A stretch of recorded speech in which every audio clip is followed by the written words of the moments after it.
ក្នុងជីវិតរស់នៅមនុស្សយើងតែងប្រឈមមុខនឹងស្ថានភាពផ្សេងៗគ្នាមានទាំងល្អនិងអាក្រក់ដែលតម្រូវឲ្យយើងចេះគ្រប់គ្រងអារម្មណ៍និងអនុវត្តគុណធម៌ឲ្យបានត្រឹមត្រូវការកសាងសន្តានចិត្តឲ្យប្រកបដោយគុណវិបត្តិល្អៗជាមគ្គុទ្ទេសក៍នាំទៅរកការរស់នៅដ៏សន្តិភាពនិងសេចក្តីសុខចម្រើនដោយសុភមង្គលព្រះសម្មាសម្ពុទ្ធបានសម្ដែងថាខន្តិចសោវចសត្តាសមានានញ្ញចទេសនੰកាលេនធម្មសកច្ឆាអេតមង្គលមុត្តមង្គប្រែថាសេចក្តីអត់ធន់មួយភាវៈនៃបុគ្គលដែលគេប្រដៅបានដោយងាយមួយកិរិយាបានឃើញបានជួបនៅសាមណៈទាំងឡាយមួយធម្មសកច្ឆាគឺកិរិយាសន្ទនាទៅវិញទៅមកនៅធម៌តាមកាលមួយទាំង4នេះជាមង្គលដ៏ឧត្តមខន្តីសេចក្តីអត់ធ្មត់ដ៏ប្រសើរខន្តីគឺជាភាពអត់ធន់និងសេចក្តីអត់ធ្មត់ដ៏មាំមួននៃចិត្តវាជាសមិទ្ធភាពក្នុងការទ្រាំទ្រនៅការគិតតិដៀវការប្រមាថឬស្ថានភាពអយុត្តិធម៌ដោយមិនក្តៅក្រហាយឬបង្កើនជម្លោះមនុស្សគ្មានខន្តីវាងាយនាំឲ្យឆេវឆាវឆាប់ក្តៅក្រហាយ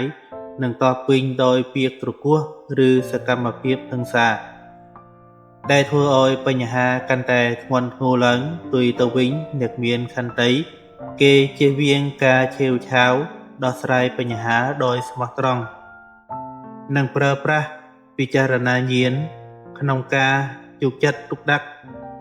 ដែលនាំមកនូវសុខសន្តិភាពនិងភាពចម្រុងចម្រើនការអត់ធ្មត់មិនមែនមានន័យថាភាពអត់ឱនឬការទទួលយកអយុត្តិធម៌នោះទេប៉ុន្តែជាការជ្រើសរើសឆ្លើយតបដោយស្ងប់ស្ងាត់និងសមហេតុសមផលជាជាងការធ្វើតាមអារម្មណ៍ហេតុនេះការអប់រំចិត្តឲ្យមានខន្តីគឺជាមង្គលដ៏ឧត្តមក្នុងជីវិតសវចសត្តាភាពងាយប្រដៅសវចសត្តា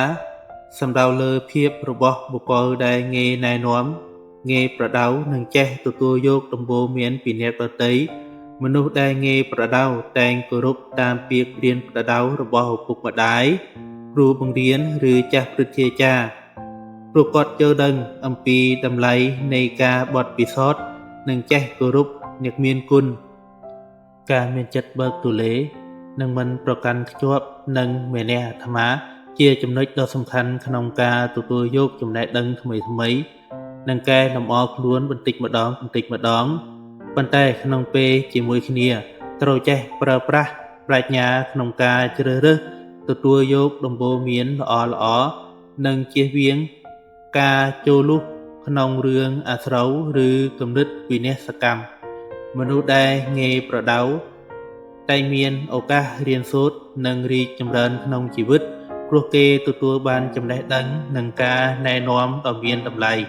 ដូច្នេះការខិតខំអប់រំខ្លួនឲ្យក្លាយទៅជាមនុស្សងាយប្រដៅគឺជាមង្គលដ៏ឧត្តមមួយដែរសមណានញ្ញទេសនੰការបានជួបនឹងសមណៈ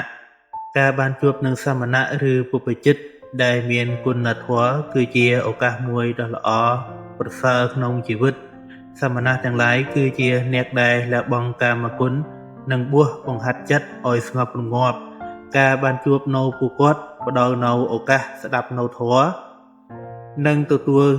បាននៅដំបូន្មានល្អៗក្នុងការប្រព្រឹត្តប្រតិបត្តិដើម្បីឲ្យមានសុខសន្តិភាពក្នុងជីវិតបច្ចុប្បន្ននិងអនាគតលើសពីនេះសមណៈដែលមានឥរិយាបថស្ងប់ស្ងាត់ជាគំរូដ៏ល្អមួយសម្រាប់ការអប់រំចិត្តនិងការរស់នៅដោយស្ងប់រងាប់ហេតុនេះការបានជួបសមណៈគឺជាមង្គលដ៏ឧត្តមមួយដែលជួយដឹកនាំជីវិតរបស់យើងឲ្យរីកចម្រើនកាលេនធម្មសកច្ឆាការសន្ទនាធម៌តាមកាយការសន្ទនាឬពិភាក្សាអំពីព្រះធម៌វិន័យតាមពេលវេលាដ៏សមរម្យគឺជាទង្វើដ៏វិជ្ជមានមួយការកំណត់ពេលវេលាឲ្យបានទៀងទាត់ដើម្បីជួបជុំគ្នាពិភាក្សាអំពីព្រះធម៌ឬបញ្ហាផ្សេងៗក្រុមការណែនាំរបស់អ្នកចេះដឹងជួយឲ្យយើងយល់ច្បាស់អំពីជីវិតនិងធម៌ដែលគួរអនុវត្តការធ្វើបែបនេះ មិនត្រឹមតែជួយដោះស្រាយជំងឺឬបញ្ហាប្រចាំថ្ងៃប៉ុណ្ណោះទេថែមទាំងជួយបង្កើនចំណេះដឹងនិងពង្រីកទស្សនវិស័យផងដែរលើសពីនេះការសន្ទនាធម៌ជាមួយអ្នកដទៃក៏ជាវិធីមួយក្នុងការបង្កើតមិត្តភាពល្អៗនិងពង្រីកវប្បធម៌សន្តិភាពក្នុងសង្គមផងដែរដូច្នេះការចូលរួមពិភាក្សាអំពីព្រះធម៌តាមការដ៏សមរម្យគឺជាមង្គលដ៏ឧត្តមមួយដែលនាំមកនូវសេចក្តីចម្រុងចម្រើនដោយជីវិត